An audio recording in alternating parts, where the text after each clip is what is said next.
आज का विषय आप लोगों के सामने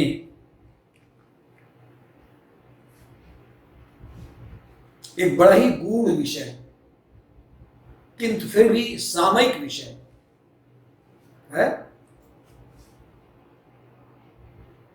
उस विषय का शीर्षक है आध्यात्म और विज्ञान।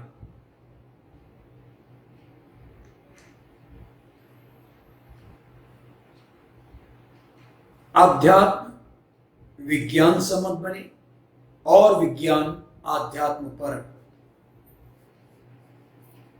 दोनों में सामंजस्य होना चाहिए। बुद्धिवाद का जो विकास हुआ है उसने मौलिक सुविधाओं को भले ही बढ़ा दिया हो, लेकिन सच यही है कि आध्यात्मिक आस्था को दुर्बल बना दिया है। विज्ञान ने मनुष्य को जब एक पेड़ पौधे की भांति सोचकर उसमें किसी आत्मा को मानने से इनकार कर दिया, तो विज्ञान को प्रत्यक्ष प्रमाणों के आधार पर अति प्रामाणिक मानने वाली नई पीढ़ी उसी मान्यता को धारण क्यों नहीं करेगी? क्योंकि आज का युग है विज्ञान का युग, और विज्ञान अभी तक इस सीमा तक सफलता नहीं प्राप्त कर सका कि आत्मा का वो ज्ञान प्राप्त कर सके।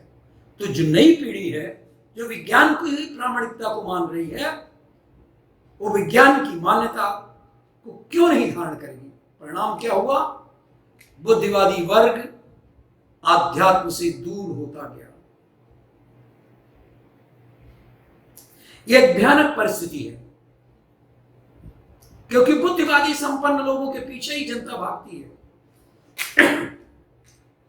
आज के थोड़े से अनास्थावान लोग कल और लोगों का समूह अपनी तरफ खींच लेंगे, अपने वर्ग में लेते चले जाएंगे। आध्यात्मिक मान्यताएं सेवा और सहयोग, सद्विचार, पुण्य, संयम, त्याग और बलिदान, जो सत प्रवृत्तियों की रीढ़ है, आत्मकल्याण, स्वर्ग नरक और कर्मफल की मान्यताओं के आधार पर ही मनुष्य अपनी पैशाचिक मनोवृत्तियों पर नियंत्रण करता है और लोक कल्याण के लिए आवश्यक सत प्रवृत्तियों को चरितार्थ करने में समर्थ होता है। इसकी ओर से लोग दूर होते जाएंगे। लेडीज एंड जेंटलमैन, यह आधार ही नष्ट हो गया तो फिर न किसी को संयमी बनने की आवश्यकता होगी, न सदाचारी बनने की, न पुण्य अभीष्ट होगा, न परमार्थ, न कोई त्याग की बात सोचेगा, न बलिदान की। और फिर मनुष्य खाओ पियो और मौज करो की सोच रखने लगेगा। मनुष्य अपने सदाचार और सद्प्रवृत्तियों के द्वारा ही कुमार्ग से बचता है और सन्मार्ग की ओर चलता है। जब ईश्वर कोई है ही नहीं, जब ईश्वर के अस्तित्व को हम नकार देंगे, कर्मफल की आज्ञा देने की कोई अज्ञात व्यवस्था है ही नहीं, यह मान लेंगे, तो कौन रोक सकता है उन्हें पाप कर्म से?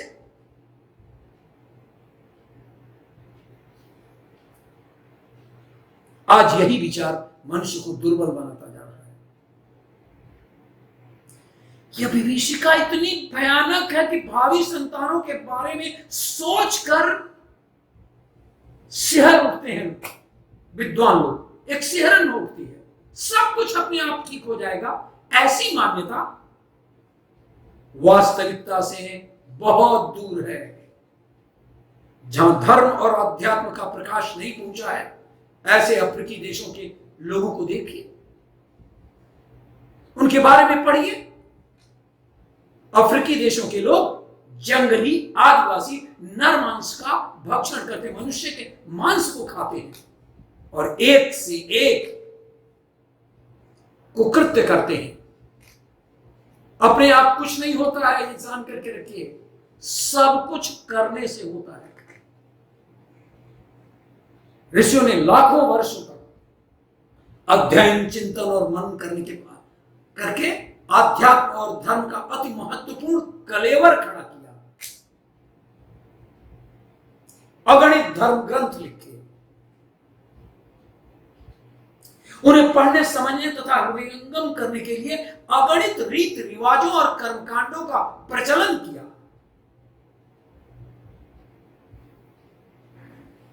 विचारों को विचारों से, मान्यताओं को मान्यताओं से काटा। समय समय पर यही हुआ भी है। वामवर्गीय विचारधाराओं को बौद्धों ने हटाया कि नहीं? बौद्धों की शून्य मार्गी विचारधारा को जगतगुरु शंकराचार्य ने समाप्त किया। लड़ाइयां तो एक सेना से दूसरे सेना के बीच की नहीं होती है, मुख्य लड़ाई तो विचारों की ही है। इससे ही जनसमूह के विचारों का निर्माण होता है। उत्कृष्ट विचारों के प्रति अनास्था उत्पन्न करने वाली आज की बुद्धिवादी और विज्ञानवादी मान्यता जिस तेजी से अपना प्रभाव क्षेत्र बढ़ाती जा रही है, उसके भयानक प्रभाव का मूल्यांकन किया ही नहीं जा सकता। उसको कमतर नहीं मानना है और उसका प्रतिरोध करने के लिए तत्परता पूर्वक जनमानस को खड़ा होना चाहिए। और युग के प्रबुद्ध व्यक्तियों की यह महती जिम्मेदारी है। हमें एक ऐसा विचार मोर्चा खड़ा करना है चाहिए जो भौतिकवादी अनास्था से लोहा ले सके, और यदि यह कार्य संपन्न किया जा सका तो समझना चाहिए कि मानव जाति के मस्तिष्क को धर्म, संस्कृति और आध्यात्म को गर्त में गिरने से बचा लिया गया। और यदि ऐसा नहीं किया जा सका तो लाखों वर्षों की संस्कृति आत्मदाह करके अपना करुण अंत कर लेगी। समय रहते ही चेतना में बुद्धिमानी है। ये कहना कि धर्म और आध्यात्म का प्रतिपादन बुद्धि का नहीं श्रद्धा का विषय है, गलत है। ये सही नहीं है। अंधश्रद्धा नहीं, विवेक संपन्न श्रद्धा ही। जरा दोनों में समझिए कि श्रद्धा को आप दो भागों में बांटिए। एक अंधश्रद्धा है, मैं उसकी बात नहीं कर रहा हूं। विवेक संपन्न श्रद्धा ही समर्थ हो सकती है। प्राचीन काल के ऋषियों ने भी बुद्धि की शक्ति से ही आध्यात्म का सारा कलेवर खड़ा किया था, और आज इस विचारधारा को पुनः खड़ा करना श्रम साध्य, समय साध्य और कठिन कार्य है। लेकिन कठिन कार्य भी तो मनुष्यों ने ही किया है।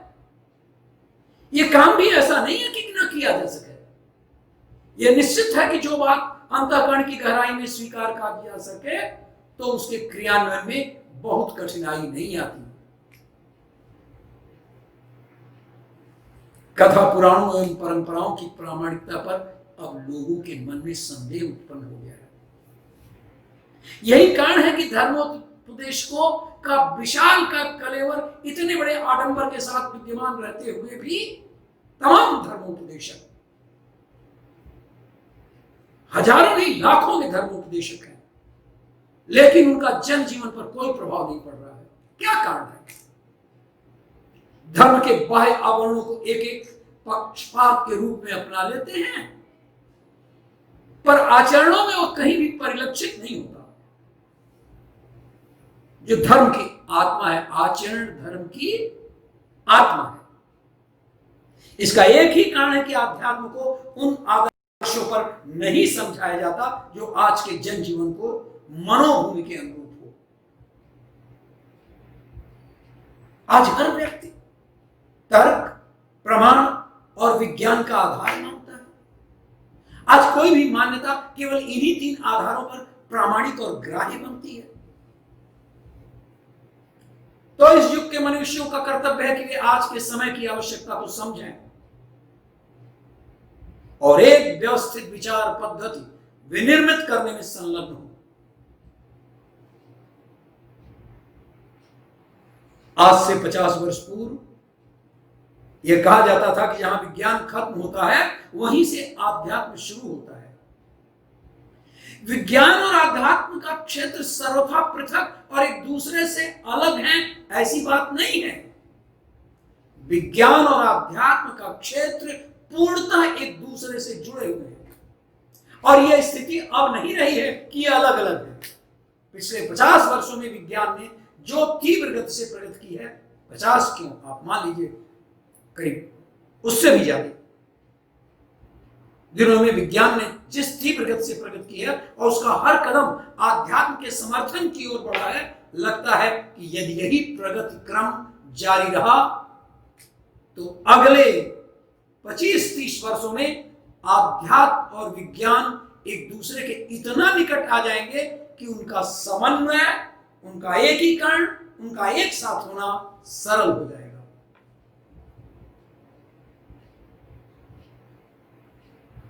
कभी डार्विन का विकासवादी सिद्धांत चला था, लेकिन नई खोजों के आधार पर वो एक मजाक बनता चला जा रहा है, उपहासास्पद है, और फ्राइड के कामुकता संबंधी मनोविज्ञान की धज्जियां उड़ा दी गई हैं। नवीन शोधों में आध्यात्म और मनोविज्ञान के सिद्धांत को एक साथ सोच करके, समन्वित करके आगे बढ़ा दिया गया है। अब महान वैज्ञानिक आइंस्टीन के खोजों ने अणु सत्ता की पीठ पर एक सचेतन अदृश्य सत्ता के अस्तित्व को स्वीकार किया है। दर्शन और तत्व ज्ञान के उद्गम से ही कोई विचार प्रक्रिया उत्पन्न होती है। आध्यात्म और तत्व दर्शन का ज्ञान प्रतिपादित करने के लिए ही वेद, उपनिषद, ब्राह्मण, आरण्यक आदि का आविर्भाव हुआ। संसार की दिशा मोड़ने वाले दार्शनिकों ने मानवीय आस्थाओं का मूलभूत विश्लेषण करके अपने ढंग से उसका विश्लेषण किया। यदि वह लोगों को ग्राह्य हुआ तो निसंदेह जनसमूह की गतिविधि भी उसी दिशा में बढ़ने के लिए प्रेरित और प्रभावित होगी। हम आध्यात्मवाद के दार्शनिक सिद्धांतों का तर्कों और प्रमाणों के आधारों पर प्रतिपादन कर सके तो निसंदेह जनमानस को उसी प्रकार सोचने और करने के लिए तत्पर किया जा सकता है जिस प्रकार लाखों वर्षों तक आध्यात्म मार्गदर्शन करती रही है।